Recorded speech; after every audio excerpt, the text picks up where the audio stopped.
remember which is better, Marvel or DC. The geek of all of your friends, 'cause you know what Batman beats Superman. This is the right place to be, so turn up the volume, 'cause you're an altered geek. Altered geek. Get altered. Geek. Altered geek.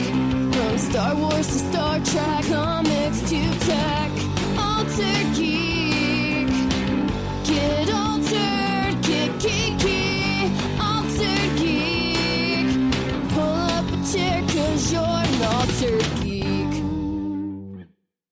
Hello and welcome to Altered Geek. I'm your host, Steve Megatron Phillips, and joining me this week is Mike the Birdman Dodd. That's right, your one and only geek from Twig, the flagship of stupidity. I'm joining Steve this week as we decided to do things a little bit different here on Altered Geek this week. We're going to do things with bringing you the news that is, that was, and forever shall be from the world of geek, nerd, and dweeb. But we're also going to do something a little bit more fun this week, a little bit more interactive, if you will. Oh yes, this will be a lot of fun actually. So in the meantime, I think we should get to the Power Rangers news, which is awesome, and I was vaguely aware of it, but I wasn't like fully knowledgeable. Yes, as of this recording, we're recording this on Tuesday, August 28th. This is National Power Rangers Day. It has been declared, and today celebrates the 25th anniversary of when the show first premiered on Fox Kids television, where it was shown in over 100 markets, reaching over 5 million kids during its premiere. And Nickelodeon, who now has the exclusive rights to Power Rangers, I think through 2021, I want to say, if not beyond that, showed the anniversary episode called Dimensions in Danger, which was basically the huge crossover. Now, every couple years, they'll do a crossover episode. Basically, every series typically crosses over with one another, if they can. And this year they brought back Wes from Time Force, Tommy, Oliver, who is everyone's favorite Power Ranger, Gia from Super Mega Force and Mega Force, Coda from Dino Charge, Steve Cardenas, who was the second Red Ranger from Mighty Morphin. They brought over. Did they have him as the Mighty Morphin, or did they have him as Turbo or Zeo? They had him as Mighty Morphin. Actually, they did have Zeo in this, which really surprised me. They had Tommy has this new morpher. So, by the way, guys, spoilers. If you haven't seen the episode, too late now, fuckers.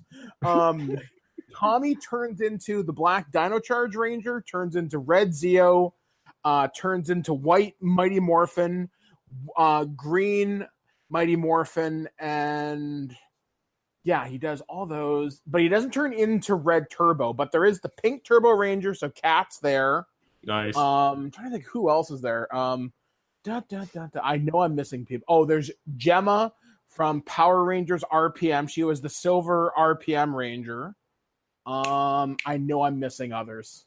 I know. Oh, there's TJ from Power Rangers in Space.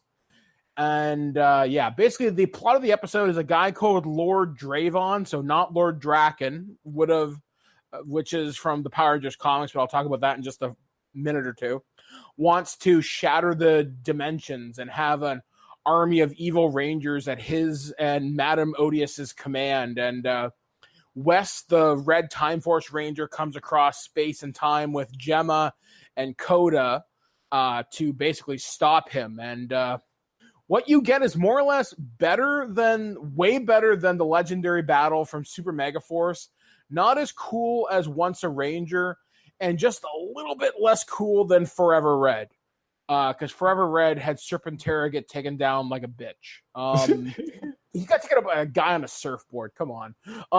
But overall, it was really cool. It ran the full 30 minutes on Nickelodeon. I have a feeling there'll be an extended cut, probably on Netflix in a few months. So, it was actually pretty cool. And if you've been following Power Rangers over this last year, Boom Studios has been doing this awesome comic book series. Started in issue 25, ran through Go-Go Power Rangers number 8 and I think ran through issue 12, which just came out this last month.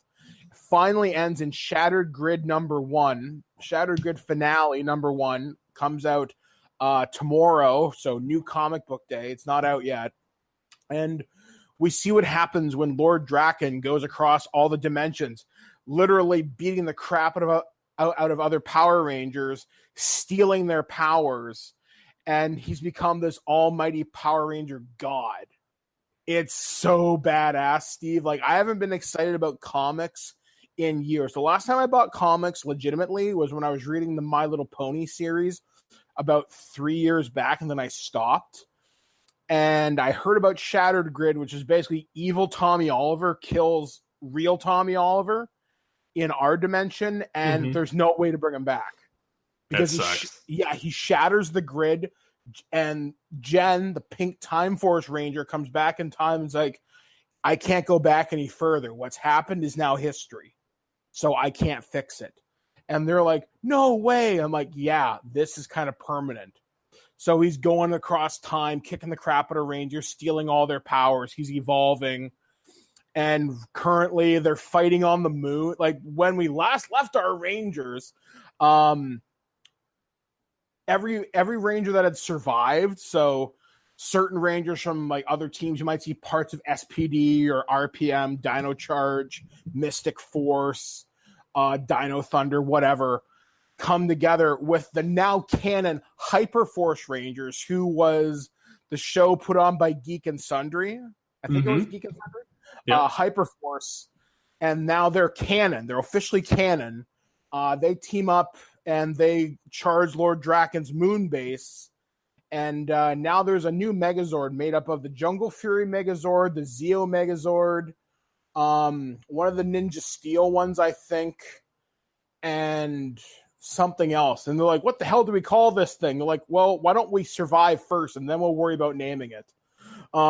So it's pretty cool. Like I said, I haven't been excited about a property like this in forever.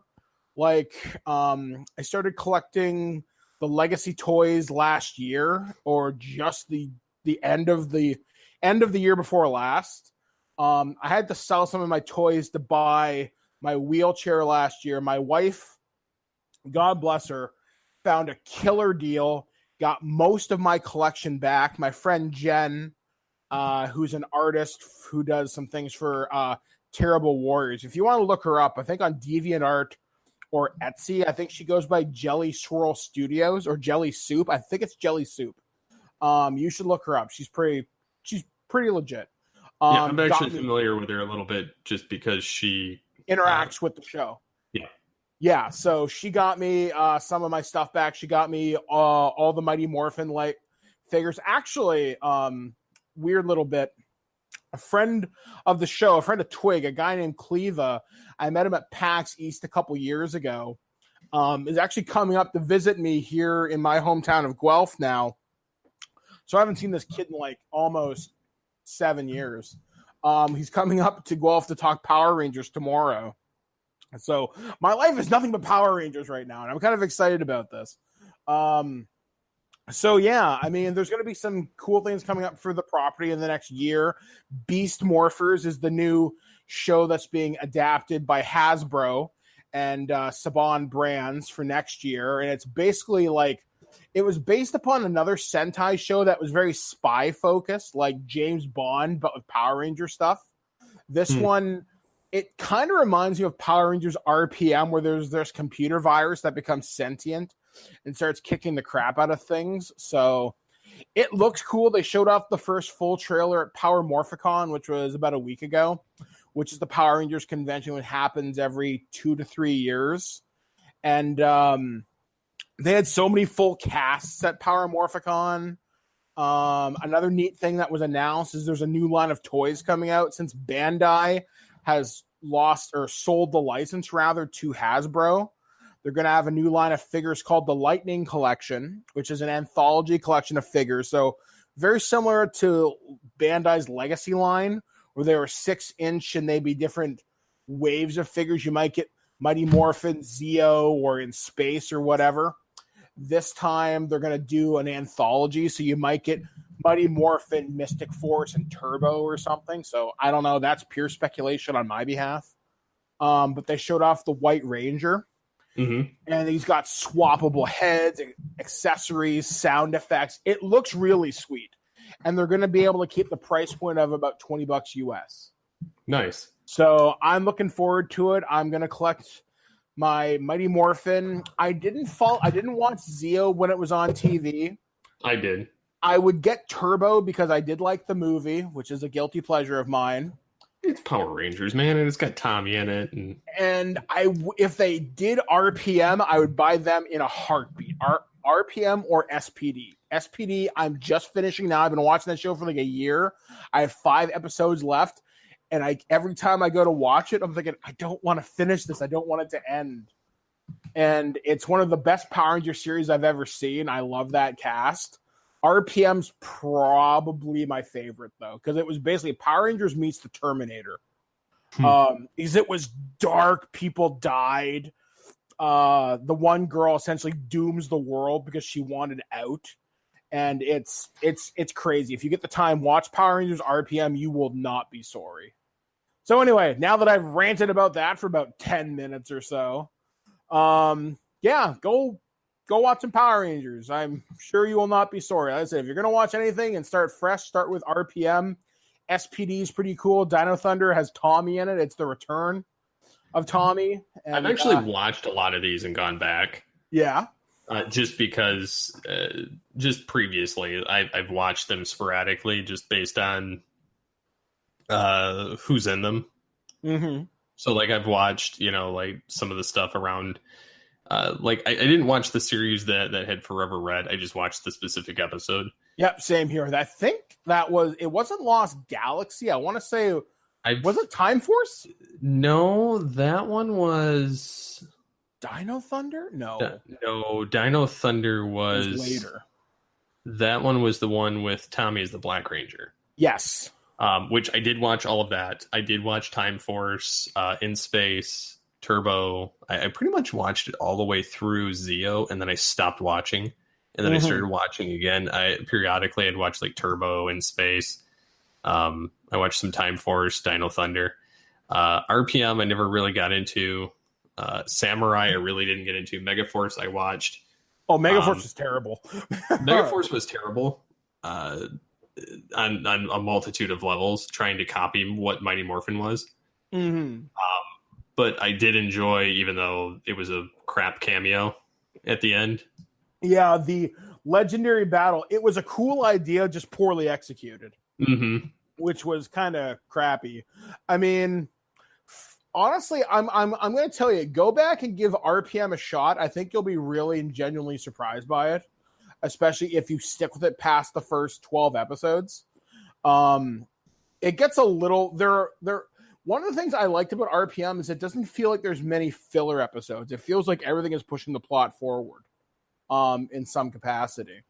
I haven't seen Samurai too much. I like the theme song and I like the character designs. I just don't like the characters.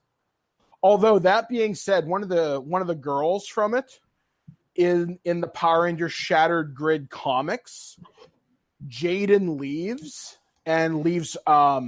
I can't remember her name. Leaves Lauren as the new Red Ranger, which is kind of cool. That's the second female Ranger outside of SPD's A Squad, where there was a female Red Ranger. So that's kind of cool.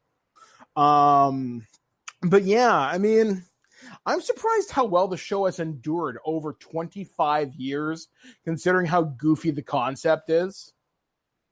Yeah, and how many times did they keep getting the older Rangers to return?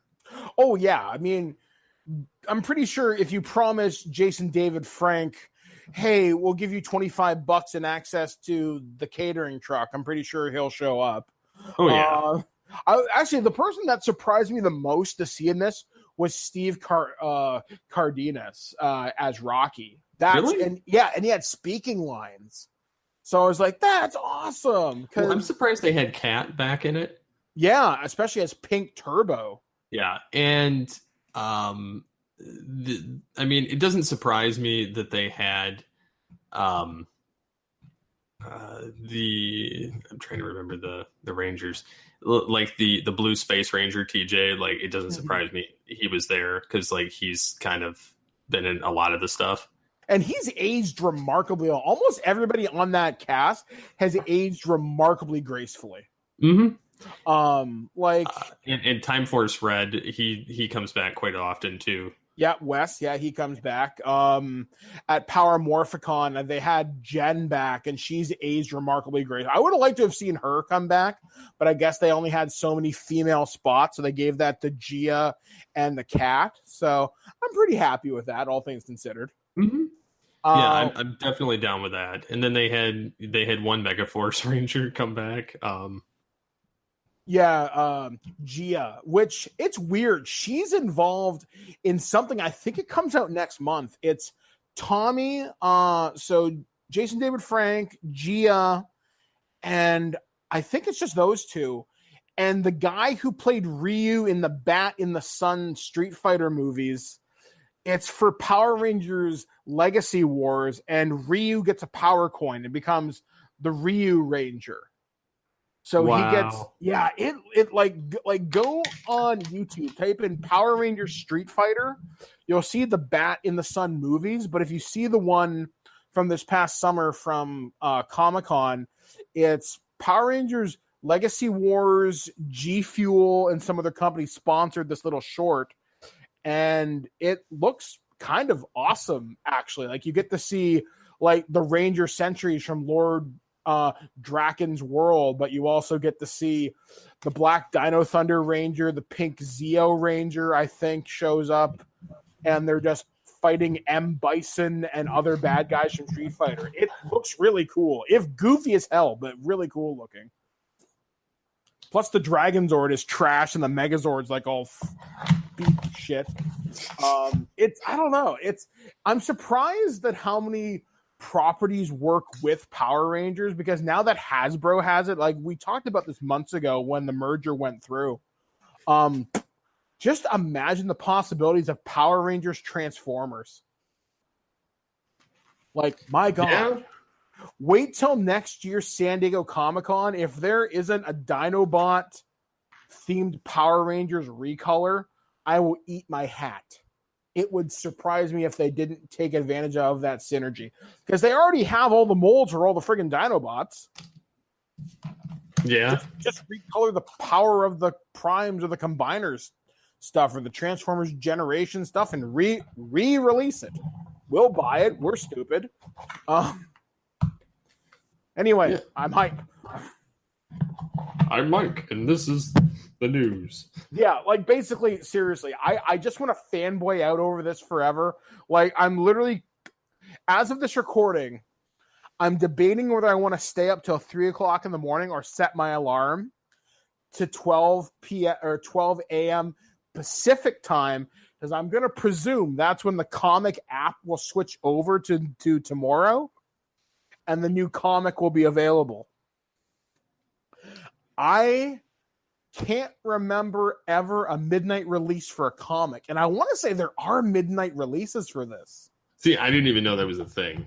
Yeah, I know. Like, it doesn't happen often, but it does happen every now and again for certain major events. And I want to say Power Rangers Shattered Grid is one of those things where if the store gets enough demand, they would do it. But I know Boom Studios has been really active on Twitter showing off this really cool hollow foil variant. The variants for these comics have been really awesome, like all the different covers. There's been some fantastic artwork coming out of them. I wish I could name the artist. I don't know them. But the writer, Kyle D. Higgins, started the run on Power Rangers all the way back in issue 0, I want to say, and that was like 2 years ago. Well, he also wrote a lot of stuff for DC before this. I really want to check out the stuff that he's written, because if this is the quality I can expect, wow, I know any property he gets will be in good hands. See, Blanchard was following his Nightwing, and because he enjoys the character of Nightwing, and so when Kyle Higgins did that, and then came over to Power Rangers, he was all for it. I would like to see Kyle Higgins take on Ninja Turtles. I think that'd be fun. Or Ghostbusters. Basically, any of the big properties, I'd like to see what he could do with. Although he did say on Twitter he'd love to take on Spider-Man.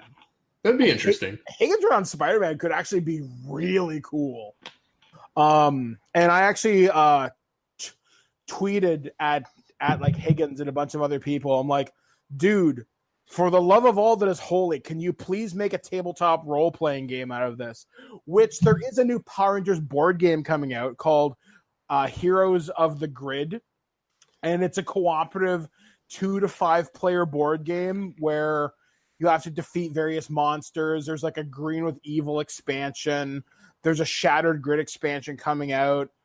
It comes out next March, I want to say. It looks pretty cool. They were showing it off at Power Morphicon. There's various scenarios you can build, so it's never the same game twice.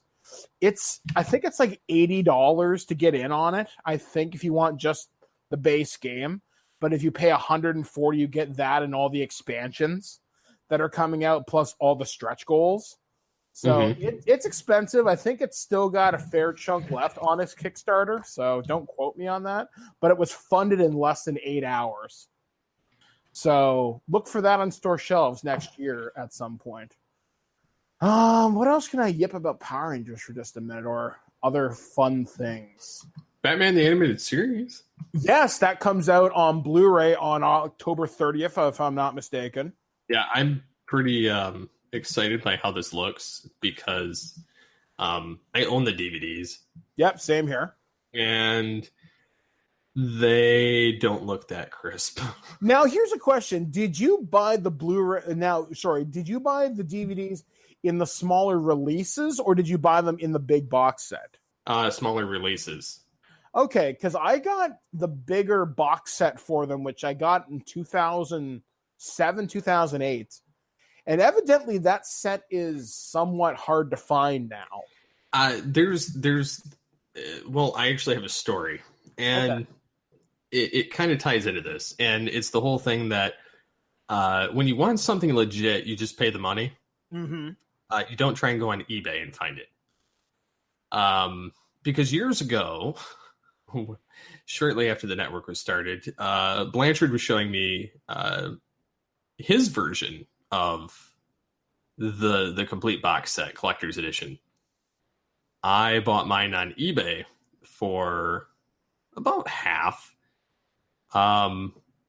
because you couldn't find it anyway. And so I bought it on eBay, and then we're looking at it and comparing the boxes and everything. And I had a bootleg from China where half the words were like misspelled, or like letters were missing from certain things, and animated was spelled wrong. Some of the other stuff was wrong on it. Although all the DVDs were there. So like there was like whatever the special disc was that came with it, like the behind the scenes disc, for the bootleg. I think I watched it before I sent it back to eBay, and got my money back because it was a bootleg. And that wasn't the only time I've gotten a bootleg from eBay. The other time I bought Arkham Asylum and it was a bootleg. Yeah, I did that, and then so I ended up going to Walmart and buying the individual DVD boxes of each season of that and Batman Beyond. When I bought my box set, I did it. How to phrase it without sounding like an asshole? So this was before Blockbuster closed down. And we were walking through Blockbuster at the time, me and some of my college roommates. And my friend at the time, Pierce, was this ridiculous Batman fan. And he's like, oh, man, I really should get that Batman series. I mean, it's the only one here, and blah, blah, blah. And at this time, I just gotten paid, and I'm thinking, I kind of like Batman. That show is pretty cool. So I think I bought it out of spite. He's like, I want that. And I'm just thinking, well, if you're not going to buy it now, I might as well. And then I found out it's gone for stupid expensive. Yep. I'm actually just going to look it up on eBay right now, as I'm kind of curious to see how much it's currently going for. I know that price will drop because the Blu-ray will have more special features and whatnot. That's kind of another interesting topic of when you have something that is a collectible and then the company decides to come up with something that's even better than the original version that you bought, thus making your originals basically garbage. So I'm looking it up right now. We're currently, let's see, best match. I want prices highest first. The box set is currently worth $361 currently. But let's see. I'm just curious here. Let's see how much it's sold for recently. That box set has sold for, $361. Nice. Was the last one that was sold. Now, one sold a couple of weeks ago for $132.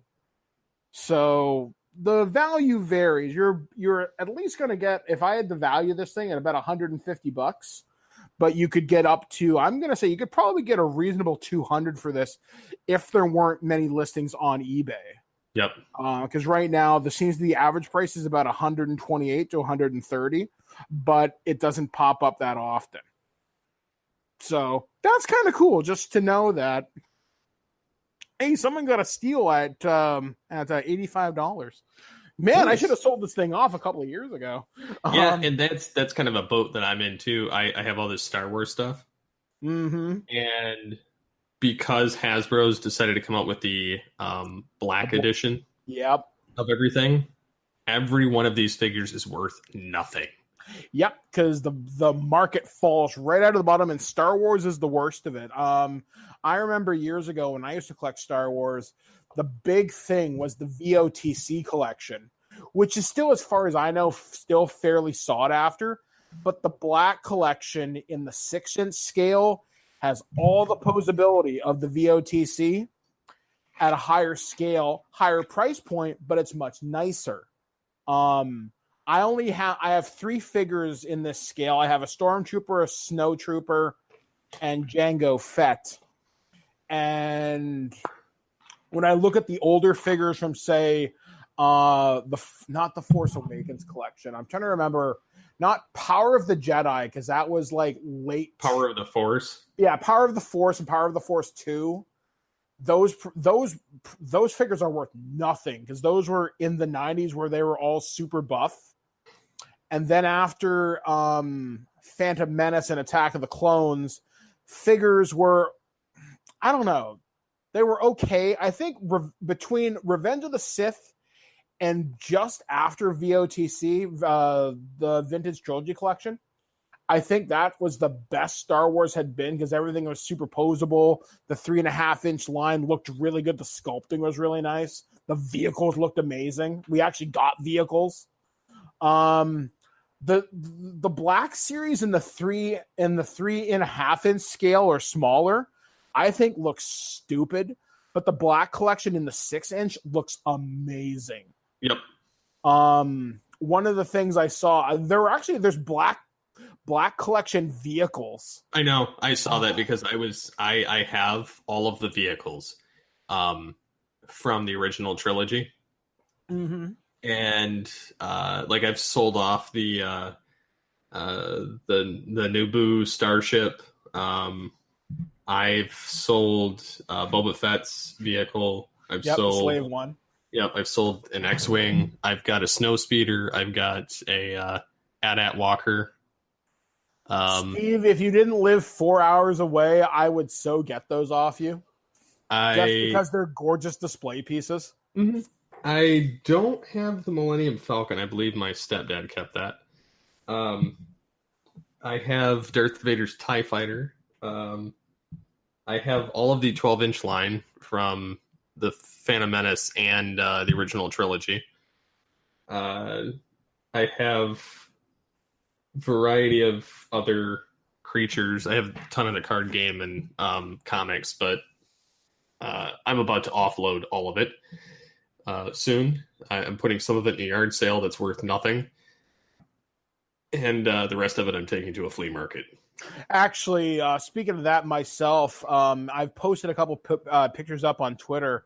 I've posted of my Power Rangers collection. It's of a bookshelf.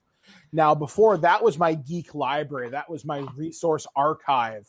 I'm actually taking a lot of those books I had on that shelf to a local bookstore, hopefully this week or next week, just to try and offload them, try and get a bunch of trade credit towards I don't even know what at this point. I'm just trying to downsize right now because I realize a lot of my information, as cool as it is having it in a book, I can always just get it off the internet, and the information will likely be more up to date and more accurate. Yeah, books are nice, but I can't hold on to as many as I used to. Yeah, I personally like to I like to get the most up to date, best looking version of whatever it happens to be. Mm-hmm. Same here. I have nostalgia for the character and for the appearance during that timeline, but I don't have nostalgia for the specific figure if it wasn't show accurate. Yeah, like for me, when to talk about Power Rangers again, when the Lightning collection comes out, I will look at my Power Ranger Legacy collection from Bandai, and whatever figures are best looking will get kept. The figures that are not as good looking will get sold or traded off for something, because there's always purists out there. Like if Star Wars collecting has taught me anything, there's a collector for everything.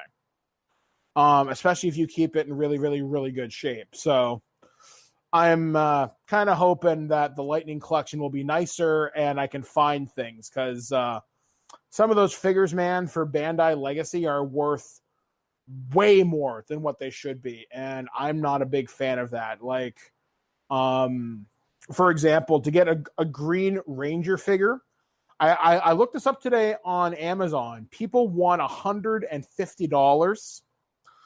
On eBay, that's about the average price. The Power Morphicon exclusive Lord Draken figure averages about $120. And the figure's only been out for a year, maybe a year and a half, two, at most. That's nutty. That a figure can be that short packed or that sought after, that the value jumps that much. When I collected Star Wars, I kept most of my Revenge of the Sith stuff until the VOTC stuff came out, and then I upgraded all of my clone troopers, all my stormtroopers, to what the newest versions were, because they looked better, they were better posable, they fit on vehicles better. But that's one thing I've always liked about Star Wars. The vehicles stay pretty much in scale, although with The Force Awakens and The Last Jedi, their stuff was a little less consistent, because Poe Dameron never fit in his X-Wing as well as he should have. You really had to jam him in there to fit him in that cockpit properly. So that was kind of a pain in the butt. But just some of the collectibles that you've mentioned, you've had a beautiful collection, especially that Royal Naboo starship. I know that goes for a good chunk of money. I sold that on eBay, I think, for around $150. That's not bad. I think you probably could have got more, but did you have it was pushing it. Yeah. It killed me in shipping. Oh yeah. It's such an awkward shape, and then I figured out you could take the nose off of it. Oh. Which helped. Because it's such an awkward shape. I had that problem with another thing too that I shipped. I can't remember exactly what it was, but it was another insane. I'd have to look it up. It was a weird angle, which seems to be the problem with a lot of these toys. If they're vehicles, I came close to selling the AT-AT at one point, but it didn't go for whatever reason. I had a Darth Vader helmet, which was like a reproduction type thing, and it went for about $35. I mean, I've had most of the items go like well over 50 or so items, but it's still it kind of overall just the process is kind of sucked, just trying to offload a lot of these items. I think, what was it I sold? Like I said, I sold the Boba Fett Slave one. I had 3 of the action figure storage bins that were shaped like the Millennium Falcon. Mm-hmm. Which I have 2 left at this point. And yeah, I don't know. I sold a number of the 12-inch figures that were new in box, mostly the Queen Amidala, Mm-hmm. which was kind of funny that those went away. But yeah, I don't know. I'm not sad to see him go really all that much, just because none of it's worth anything, and I'm not going to be displaying any of it. So, I did manage to find a old Captain Kirk figure I had from Playmates back in the 90s, from when they had the original series characters all sold as a set in that like original series like cardboard box TOS bridge. Mm-hmm. I did find my Captain Kirk from that in this collection, because this was all stuff that they saved from when I was a kid, and kind of put some of my own collection in with some of their collection that they were going to give to me when I got older. So I've been thinking about this just because I've noticed Walmart has been reissuing certain toys. Walmart's been reissuing Transformers recently. yeah, they got the rights to it after Toys R Us closed.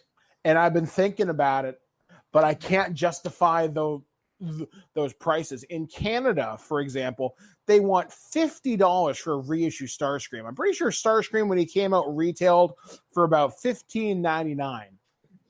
Now, I'd be willing to pay $30.99 for a reissue, but $50? You're out of your damn mind. They were $40 at Toys R Us. Yeah, and they want $100 in Canada for the Devastator box set.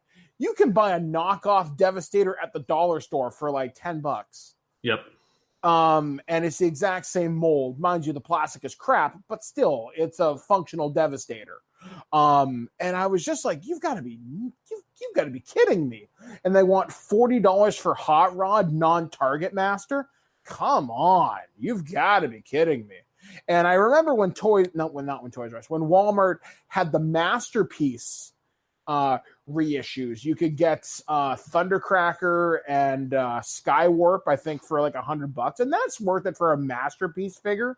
But for a reissue G1, you're kidding me, because I think they also had Ultra Magnets a couple years ago and Prime, and I think they went for $50-$60 each, and that's not terrible. Those are at least worth it in my mind anyway. See, the only ones I see, because I used to own Masterpiece Prime. Mm-hmm. I sold him. I bought him for $60 at Target. When he came out in, I think, 2005 or 2006. Yep. MPO1, they never made one that scale again, because he was unfortunately taller than 90% of the Masterpiece figures. Mm-hmm. So he wasn't in scale, even with some of the later ones that came out. So that's why they kept coming out with Masterpiece Primes after that. But loved the figure, sold it on eBay, doubled my money. I bought mine for $25 in package. See, I bought it in package in the store, but they had an entire aisle of this figure at the time. I can't remember how I think it was at a store that was closing. That probably is what it was. I think so, but I'm not 100% sure. Either that or I bought it private. I can't remember. I sold all my Transformers. I had to drive 3 hours to sell them, but I made like $700. So I paid off one of my wife's tickets or something, because she got a speeding ticket or something stupid. That's where most of my toy money goes these days. If something... Only you can hear her in the background. Only 2 tickets. She says 2. Hey, fuck you.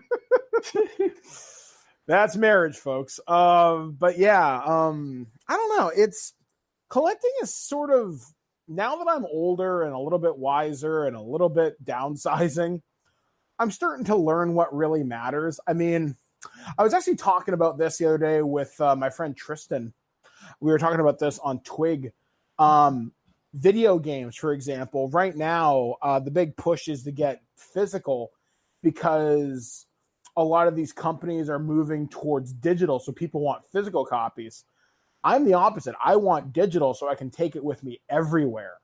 I'd rather have it tied to an account in the cloud where I can just download it to my Xbox One or my PS4 or my Switch or whatever, as opposed to lugging around a crap ton of physical discs. And since I moved 2 years ago, the movers ripped me off and I'm missing all these games. This wouldn't be a problem if I had them all digital. So I don't know. It's kind of funny how our collecting habits change as the technology and as we get older, things change. Because I know we've talked about this a number of times in the show. Like, for example, if I'm going to collect comics, I'm only doing digital. You're selling off your collection. You're focusing on other things now. It's kind of weird. It's like the nerd circle of life, if you will. Mm-hmm. Speaking of a news item, I don't know whether you talked about it last week. Did you talk about the Song of Joy that came out of Warner Brothers Television last week? No. Okay. The Song of Joy. The long national nightmare is over, Steve. The Big Bang Theory's ending. I liked the show. Shut up. It's over. Oh my God. It wasn't that bad. 279 episodes. It's over. Next May. I'm so happy. The only thing I'm excited about it ending is the fact that it started grating on me when they had Howard and Bernadette have 2 kids and you never see them. Yeah. I think, well, okay, here's a question I'm going to propose to you because I proposed it to Tristan on Twig. When does a show run its course? How many episodes should you be able to tell a complete story? Until it's no longer relevant.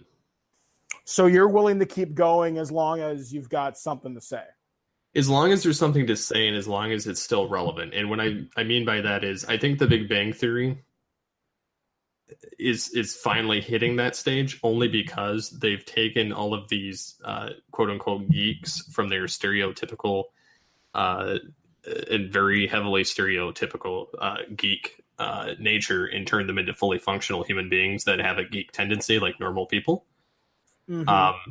By the end of the show, which I think kind of finally fulfills that which people were complaining about the first 5 seasons. So I think that at that point it's run its course. But there's also shows like Supernatural, for instance. 12 seasons plus? It's going on 13 this year. That's nuts. And to be honest, it should have ended at the end of season 5. Well, that's the original end date, and that's when the original creator left the show. But the problem is they left it on a cliffhanger. Mm-hmm. And it was like the bookend for that creator, and they dragged it in season 6 and 7 and part of 8 when they got a new show writer. Season 9 was getting better again, and they were tying up loose ends that were created in the first 5 seasons throughout these later seasons. And honestly, they should have quit at 10 or 11 because they went to basically they went all the way up to God at this point. Mm-hmm. Yeah. So how do you trump that? Well, I was kind of to me it was kind of that was another logical ending, and then they threw another monkey wrench in it that really wasn't a monkey wrench, but they made it into one, and then they dragged it out and opened up a whole nother can of worms with alternate dimensions because they ran out of stories to tell in the current dimension. I was talking with Tristan about this, and I brought up Supernatural as an example of a show that still surprisingly has legs. And another show I think that had a picture perfect ending if it had ended when it was supposed to was Buffy the Vampire Slayer. That show should have ended at 100 episodes when Buffy died, and the final shot was Buffy Summers, she saved the world a lot. and the world is safe from glory and the hell dimension and all this other shit, and Sunnydale is saved, rather than at the end of season 7 where she fights the first evil and Sunnydale is destroyed. Sure, it was unending. It was okay, but I don't think it had as much impact as the star of the show sacrificing herself to do the right thing. But I digress, because when a show makes money, for example, like Supernatural, you want to keep it going. Same with Big Bang Theory. The show is infinitely profitable with merchandising and syndication rights. 12 seasons that show has. A syndication run is typically 5 seasons, 100 episodes. That's what you want to get to. Sell your rights off. Well, look at Law and Order and all these different shows that. Yeah. How many seasons of that do you honestly need before it's repetitive and it's old? Don't get me wrong. I know that they take real court cases or real like crimes and incorporate them into the show. So it stays relevant. But at the same time, you can just turn on the news.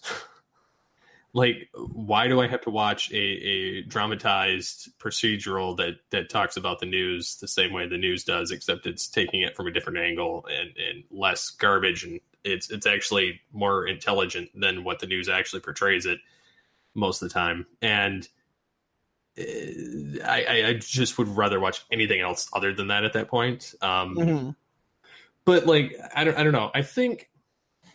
Like I said, I think there's shows where they run their logical course in, 1 to 3 years. There's certain ones that run their course in like up to 7 or 8. And then there's other shows that they can kind of go on for a little bit longer. But I honestly think that you get kind of 10 years, you're kind of long in the tooth at that point. Like you kind of stepped over into that second decade or that second, generation of television, to where things have evolved and you're kind of just grappling on because you were there before. I mean, one of the shows that I think defies expectations in this regard is Doctor Who, because the show constantly reinvents itself when they have a new doctor or a new actor portraying the doctor, because they're never fresh. Yeah, which keeps it fresh. It never. I mean, sure, there are plot threads that wrap up from previous incarnations of the Doctor, like, for example, the Dalek and the Bad Wolf storyline continuing on even as far as Matt Smith, I think you could argue, with where they meet up with the War Doctor in there, stuff like that. So I don't know, just it's kind of funny that this show Big Bang Theory has impacted so much of geek culture, for better or for worse, depending on who you want to talk to. I didn't say that it's done it for worse or for better, but there have been some entertaining and funny aspects to it. Absolutely. I will totally grant you there have been some really genuinely funny moments on that show. But I think, as I've said on this show in previous years, the show could be nerd blackface at times, which I know is a very offensive term to use, but just the fact, I think it made geeks look stupider at times. We became a joke, a meme. And I don't know, maybe I'm just too sensitive towards it, because I think we're sensitive towards it to some degree because we were there before it became mainstream. Yeah. It's sort of like, hey man, we're not all weirdos like this, sort of thing. And you know what? I think you hit it right on the head. We were there before it, and it's not like we were there before it was cool, but it kind of rubs me that way. So please don't think I'm a geek hipster, folks. Yeah, I mean, really I'm try not to. Yeah. But yeah, on a lighter note, did you want to try, and I have a feeling this is going to fail miserably, but did you want to try the pitching your own movie / TV show? Okay, tell me how this works.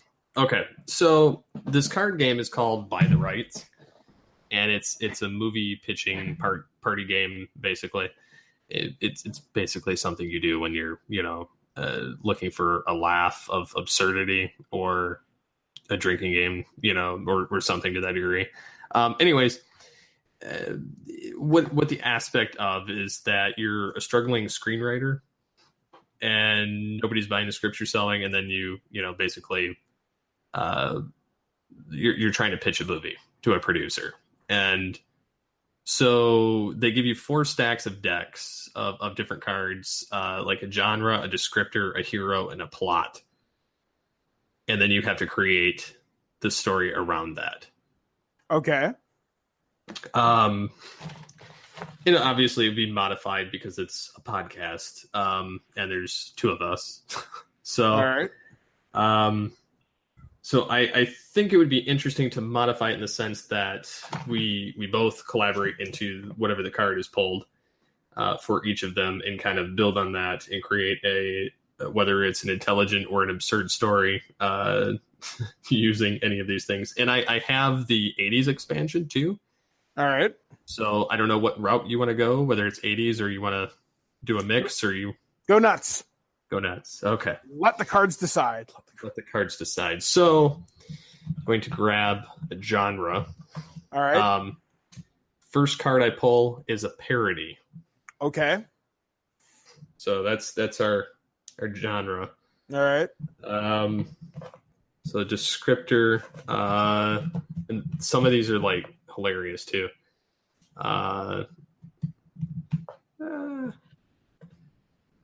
World famous is the descriptor. I have a feeling this is going to be terrible. Let's pull the blue card.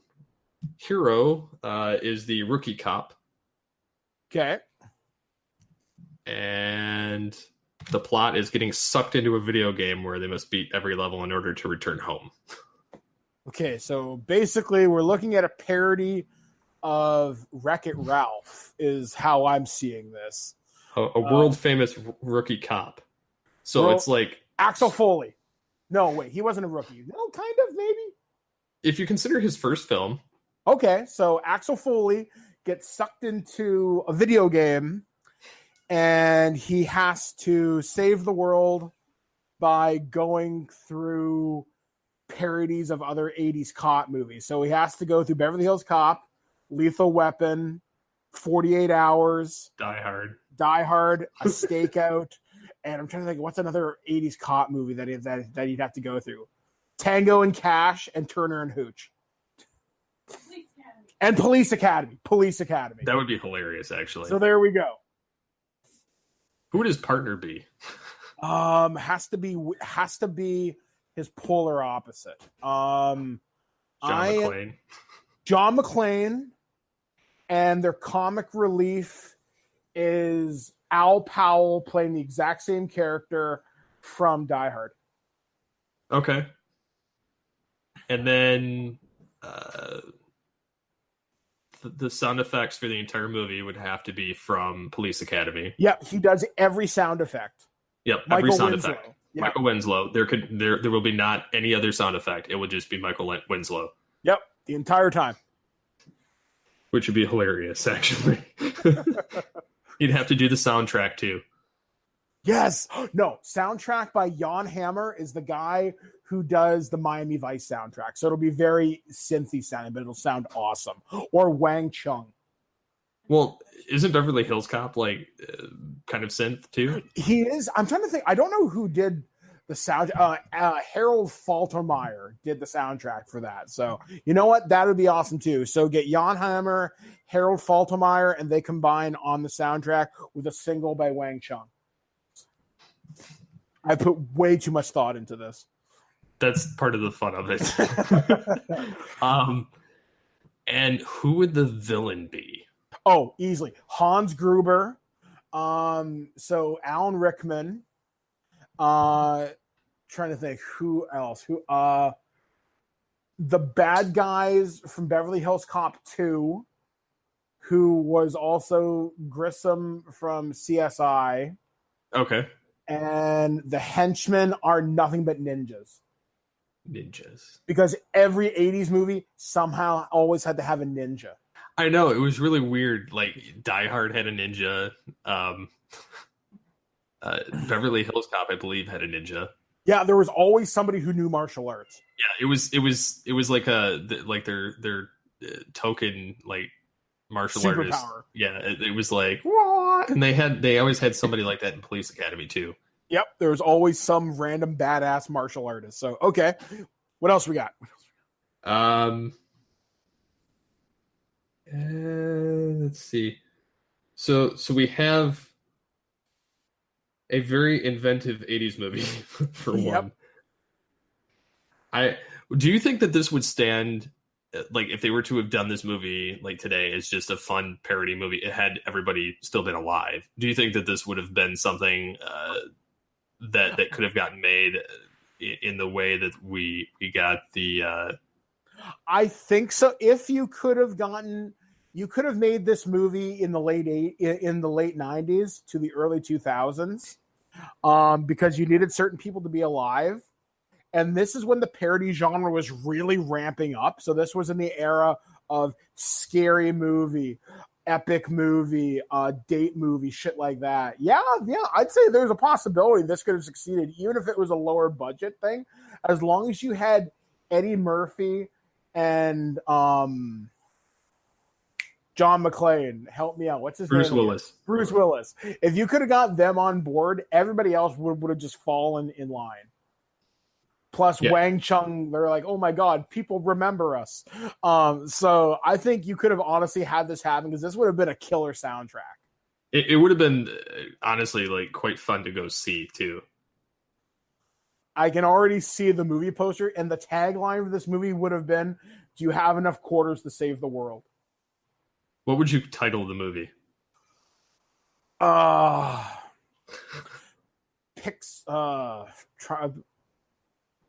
Pixelated or something like that, or Beverly Hills Cop 4. I'm trying to think here. 8-Bit Heroes. That's it. That's good. 8-Bit Heroes. 8-Bit Heroes. Do you have enough quarters to save the world? Somebody needs to create a poster for that.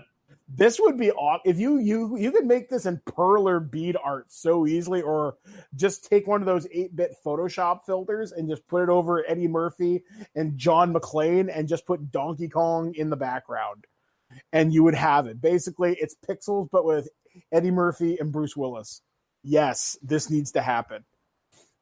This would be hilarious. I'm gonna try and work on this tonight just because it would be funny. All right, let's do another one. All right.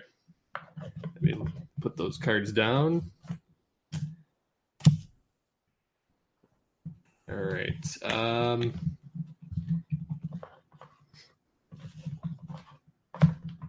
Trying not to grab something that's similar.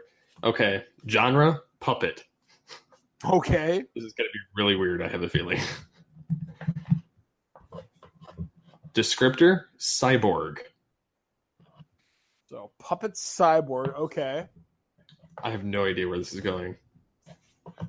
Con artist. Okay, puppet cyborg con artist. Okay. This could not have come up any funnier. Planning to rob 3 Las Vegas casinos simultaneously. Okay, so I'm seeing. Oh, actually, okay, I can actually do this. I can do this. Okay, so you set this in the reality of the video game / tabletop role playing game Shadowrun, which has orcs, dwarves, and trolls and elves, which would be portrayed by puppets. Cyborgs, since they have chrome in that world, so like wired reflexes, cyber eyes, and metal legs and arms and shit. And the con artist part comes in. So a cybernetic troll decides he's out of jail. He needs money. So basically, you remake Ocean's 11 with Middle Earth, and there you go. It's Shadowrun 7. It's Shadowrun Ocean's 11.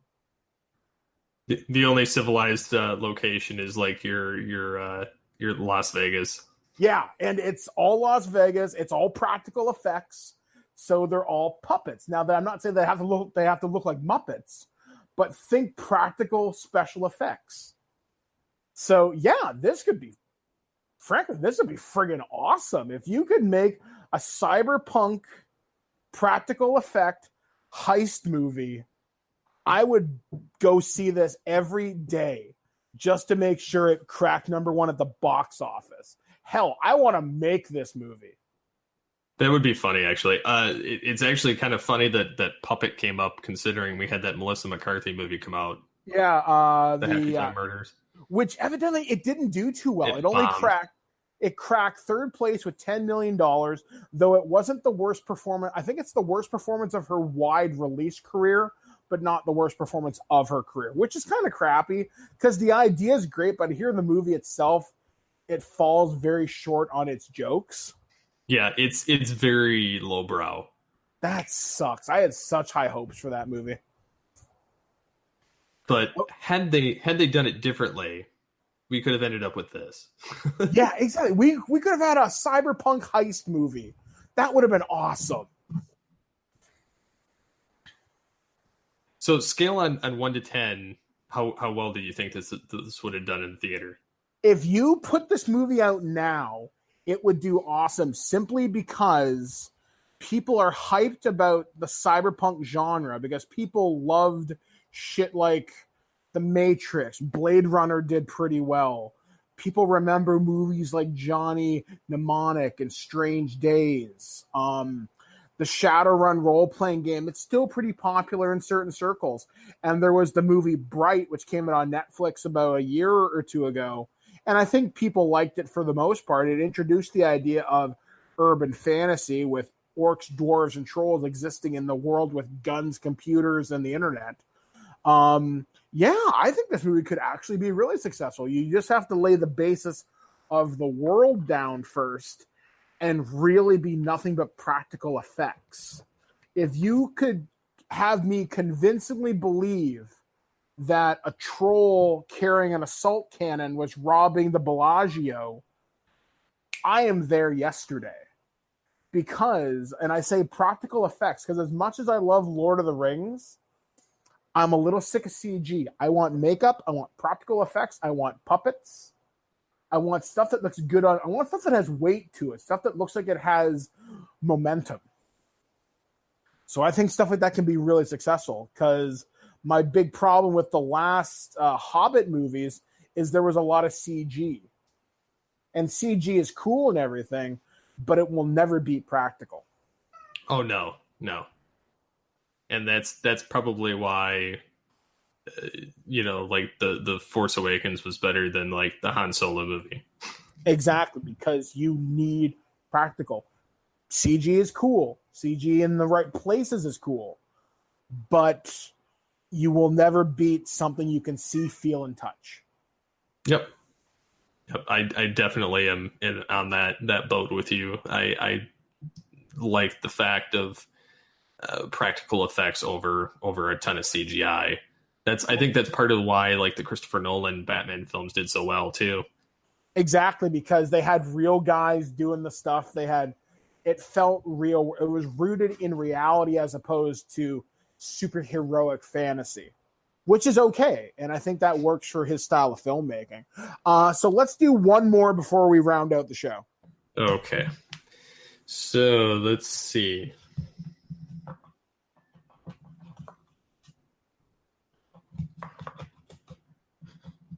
Okay, we got period piece. Okay. Which could be anything. All right. I'm going to take from my 80s pile. Grizzled. Okay. Is the descriptor. And then, let's see.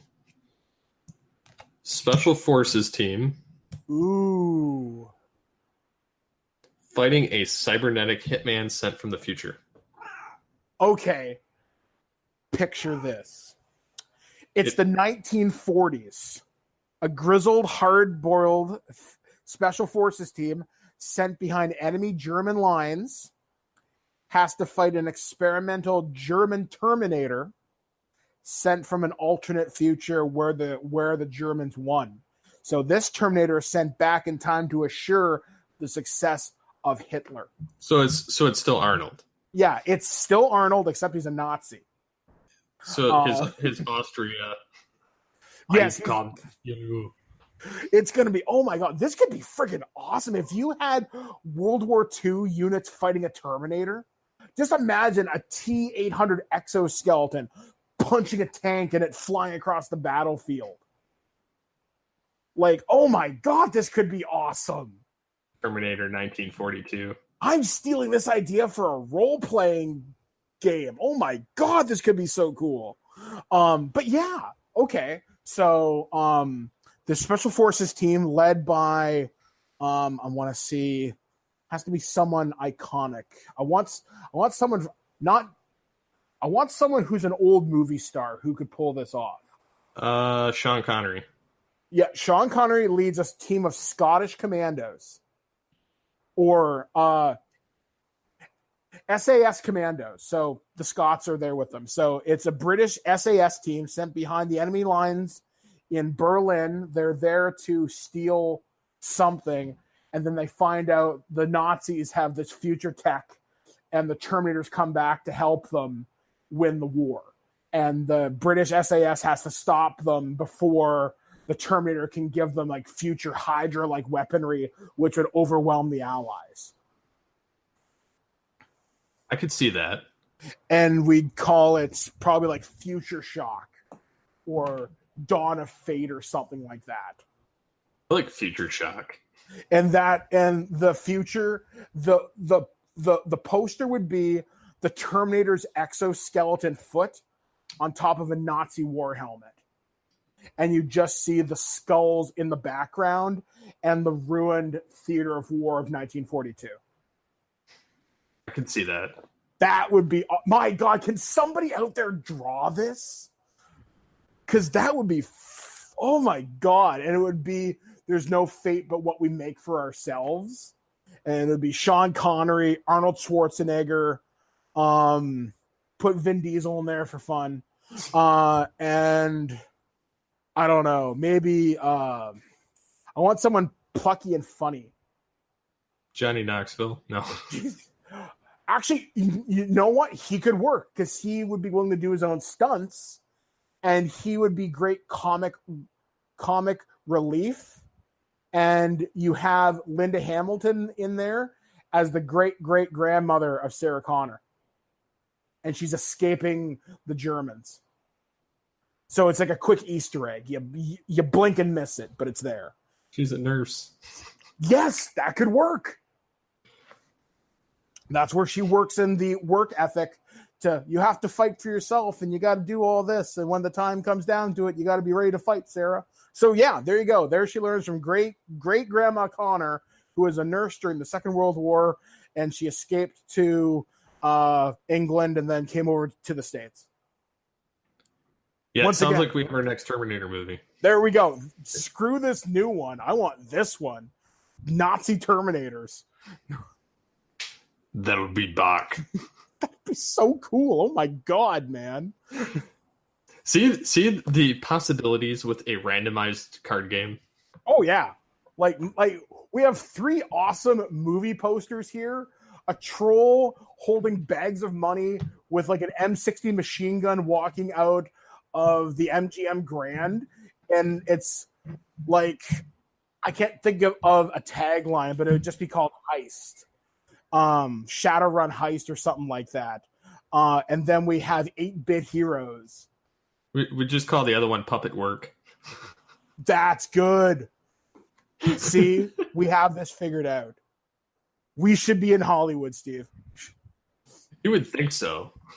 Someday, man. Someday, someone will hire me to come up with really cool ideas, like Nazi Terminators. And remember, folks, always punch Nazis. They could be a secret Terminator. You don't know this. Yeah, you don't. So let us know if you liked this segment, if you liked the ideas here, or if you have suggestions for things we should use depending on what card is pulled in the next game. Just sound off, give us comments, and let us know what you liked. Absolutely, guys. So be sure to interact with the show in a number of ways. You can reach us on Twitter, Facebook, and I think you guys have an Instagram too, right? Yeah. So, Steve, if they wanted to get a hold of the show, they would do so by going to @Altered Geek. So until next time, folks, I have been Mike the Birdman Dodd from Twig, the flagship of stupidity, joined with Steve Megatron Phillips. And as always, get geeky with the Altered Geek.